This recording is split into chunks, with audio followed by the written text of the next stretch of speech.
Quand on parle de call, on parle aussi setup de la page meeting, parce qu'on fait des calls, mais on fait aussi des rendez-vous. Et il y a un outil qui est ultra intéressant dans HubSpot, pour ceux qui connaissent du Calendly ou ce genre de choses. C'est la page qui permet pour un commercial d'arrêter d'envoyer des créneaux, d'attendre que la personne réponde, de trouver les bons créneaux. On peut faire ça de manière beaucoup plus smart et du coup remplir son carnet de rendez-vous de manière plus simple. Tout à fait. Et ça, c'est la fonctionnalité planificateur de réunion. Quand c'est paramétré, en fait, ça ressemble à ça. C'est comme un calendrier, mais 100 fois plus efficace et 100 fois mieux paramétrable. Où en fait, là, je peux choisir quand est-ce que je peux prendre rendez-vous avec quelqu'un.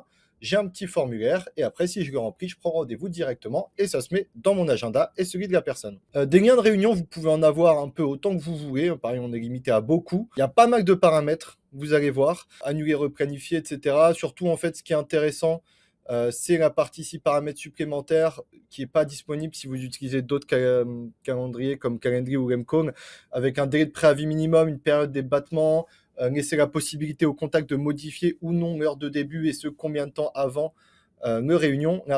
Donc styliser aussi un petit peu. Et on a surtout la partie formulaire ici où on peut ajouter des propriétés de contact directement dans le formulaire. Et si besoin, des questions personnalisées du style pourquoi ce rendez-vous. Et la partie confirmation, alors de base, vous aurez toujours cette page-là qui est créée par défaut, mais vous pouvez aussi vous créer une thank you page si vous avez le Marketing Hub ou le Content Hub directement ici pour mettre une page d'atterrissage aux couleurs de votre entreprise avec possiblement des articles qui mènent vers votre blog, ce genre de choses. Et vous pouvez aussi mettre des automatisations qui sont faites nativement. Vous avez juste à cocher la case pour envoyer un email de confirmation et envoyer, si vous souhaitez, des rappels pré-réunion.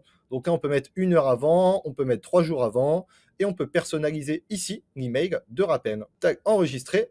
Donc vous pouvez créer vos réunions, vos liens de planification autant que vous le souhaitez, sachant que chacun peut avoir son propre nom, son propre libellé, et aussi sa propre durée, parce qu'on peut définir la durée de la réunion, 30 minutes, 15 minutes, etc. Et après, pour l'utiliser, il y a pas mal de manières différentes de le faire. Déjà par email, sur Gmail, à Outlook, si vous avez intégré HubSpot, vous pouvez directement mettre votre lien de planification. Vous pouvez aussi, étant donné que c'est un lien, le mettre dans un CTA d'une page de site, un CTA d'une landing page, un CTA d'un email. Et vous pouvez aussi, action intégrée, vous avez ici un bout de code si vous voulez directement l'afficher en dur sur votre site web.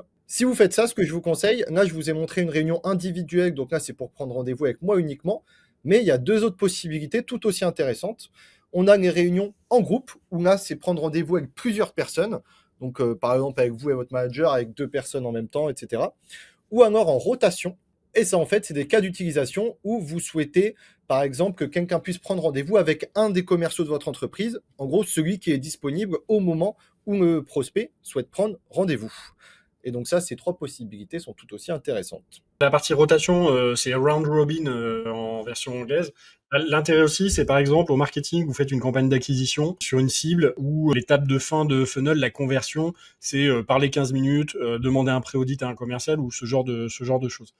Là, ce qui est intéressant, c'est de pouvoir finalement distribuer les retombées marketing à plusieurs commerciaux pour nourrir les commerciaux, et c'est là où vraiment on va pouvoir avoir des règles en disant voilà, on a 8 commerciaux, chacun doit prendre 1/8 de ses calls, ou quelqu'un doit prendre un petit peu plus, ou s'il est plus dispo, c'est chez lui que ça va aller en premier, mais dans la durée, j'ai envie quand même que chacun ait des opportunités qui retombent de manière aléatoire, donc il n'y ait pas de choix de je prends celui-là parce qu'il a l'air mieux et puis je laisse les moins bons aux petits copains. Donc il y a un vrai travail ici à faire sur ce côté prise de rendez-vous, et ça aujourd'hui, honnêtement, c'est quand même quelque chose qui fait gagner du temps et auquel les gens sont très habitués. Maintenant, voilà, arriver sur un site, consommer des contenus et se dire tiens, oui, je vais prendre rendez-vous. En fait, ça se fait assez naturellement.